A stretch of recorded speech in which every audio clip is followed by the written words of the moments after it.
يلا يا اندوار.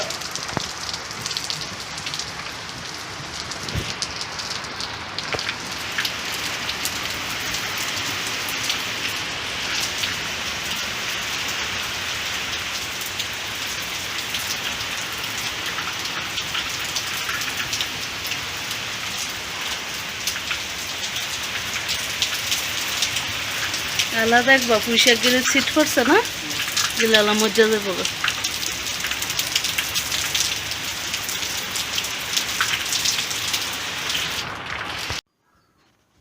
বৃষ্টি দেখতে কার না ভালো লাগে। আমি তো বৃষ্টি অনেক ভালোবাসি, বৃষ্টি দেখতেও ভালোবাসি। বৃষ্টি নামলেই আমার মন চায় ভিজতে। ওই দিনও ভিজতে চেয়েছিলাম, বাট আপনাদের ভাইয়া কিন্তু ভিজতে দিল না। বলেছিলাম যে ছাদের উপরে যাই, গিয়ে একটু বৃষ্টির পানিতে গোসল করি, তো বলতেছিল এই সিজনের প্রথম বৃষ্টি, এখন ভেজার দরকার নেই, পরে যখন আরও ভালো করে বৃষ্টি নামবে তখন একবার বৃষ্টির পানিতে গোসল করো।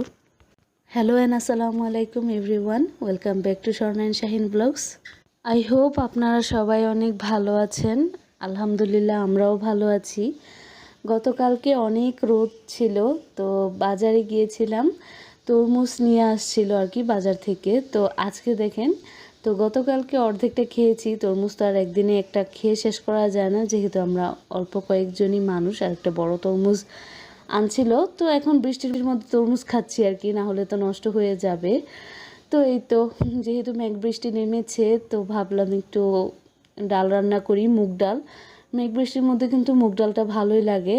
আর এই তো, আমি খুব সিম্পলভাবে মুগ ডালটা রান্না করি, কিন্তু আমার হাজব্যান্ড বলে যে আমার হাতের মুগ ডাল বিয়ে বাড়ির বা মেহমান বাড়ির যে মুগ ডাল রান্না করে আর কি বিয়ের মধ্যে, গ্রামের দিকে তো হচ্ছে বিয়ে বাড়িতে বা বড় কোনো অনুষ্ঠান হলে মুগের ডাল রান্না করে, তো আমার হাতের ডালটা নাকি ওর কাছে বিয়ে বাড়ির ডালের মতনই মজা লাগে আর কি। এখন হচ্ছে গরুর মাংস রান্না করার জন্য আমি এখানে তেলের মধ্যে পেঁয়াজ কুচি, এলাচ, দারুচিনি, তেজপাতা এগুলো ভেজে নিয়ে তারপর আদা রসুন বাটা দিয়ে দিয়েছি পরিমাণ মতো।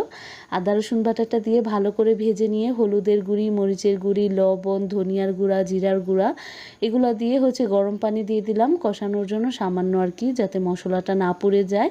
আর এখানে হচ্ছে আমি গরুর মাংসটাকে কেটে ধুয়ে পরিষ্কার করে রেখেছি। এখন হচ্ছে মশলার সাথে দিয়ে হচ্ছে গোস্তটাকে ভালো করে কষিয়ে নিব, নেড়ে চেড়ে মিশিয়ে।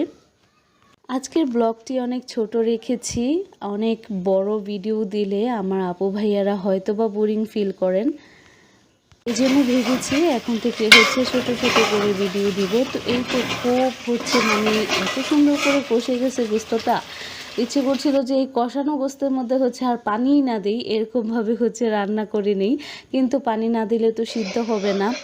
আর আমার হাজবেন্ড গরুর মাংসের মধ্যে আলু না দিলে হচ্ছে ও খেতে পারে না, গরুর গোস্তের মধ্যে আলুটা ওর অনেক বেশি পছন্দের আর কি। তো এই তো আমি পরিমাণ মতো হচ্ছে পানি, গরম পানি দিয়ে দিছি, একটু বেশি করেই দিছি আর কি। তো গরম পানি দিলে গোস্তের রান্না, যে কোনো রান্নার মধ্যে গরম পানি দিলে কিন্তু স্বাদটা বেড়ে যায়। বরবটি, বেগুন, সিম এগুলো হচ্ছে এগুলোর মধ্যে একদম ঠান্ডা পানি দিলে দেখা যায় এই ধরনের সবজিগুলোও কিন্তু একদম শক্ত হয়ে যায়। তো এইগুলো ছিল আমার গতকালকের ব্লগ। আর এখন হচ্ছে পরের দিন সকালবেলার ভিডিও। তো কয়েকদিনে ভিডিও একটু মিলিয়ে ঝিলিয়ে হচ্ছে আজকের ব্লগটি করেছি। তো আমার প্রিয় ভিউয়ার্স আপু ভাইয়ারা, তোমরা কারা কারা হচ্ছে এরকম ভাজা সেমাই হচ্ছে পছন্দ করো আর কি, কমেন্ট করে কিন্তু জানাবে। এই সেমাই রান্নাটা কিন্তু আমি একটুও খেতে পারি না, মানে আমার কাছে মিষ্টি জাতীয় খাবার অত একটা ভালো লাগে না। আমি খুব কড়া মিষ্টি জাতীয় খাবার খেতে পারি না, আমি হালকা মিষ্টি খাবার খাই। হচ্ছে মানে ছোট ছোট যে ছানার মিষ্টিগুলো হয়, তারপর আবার রসমালাই, রসভোগ, এই ধরনের যে কম মিষ্টি জাতীয় যে খাবারগুলো আছে ওইগুলো কিন্তু আমি খাই আর কি। তো এই তো এদিকে আবার আমার শাশুড়ি, আমার হাজব্যান্ড ওরা হচ্ছে খুব মিষ্টি খাবার পছন্দ করে। আমি হচ্ছে কড়াইয়ের মধ্যে থেকে হচ্ছে ভাজা সেমাই প্লেটে করে নিয়ে আসছি, তো আমি বাটির মধ্যে অল্প একটু রেখেছি আমার জন্য, তো সেখান থেকেও হচ্ছে আমি সবটা খাই নাই, অর্ধেকটা রেখেছি আর কি। এই যে একটু মুখে দিলাম, তারপর হচ্ছে রেখে দিয়েছি। তারপর সকালবেলা হচ্ছে গতকালকের ভাত ছিল, যেহেতু দুপুরে খাওয়ার পরে রাত্রে আর কেউ ভাত খাইনি, তো সেই ভাত দিয়ে গোস্তের তরকারি হচ্ছে গরম করে নিয়েছি, এখন সেই তরকারি দিয়ে ভাত খাবো। আজকের ব্লগটি কার কাছে কেমন লেগেছে কমেন্ট করে কিন্তু জানাবেন। সবাই ভালো থাকবেন, সুস্থ থাকবেন, আল্লাহ হাফেজ।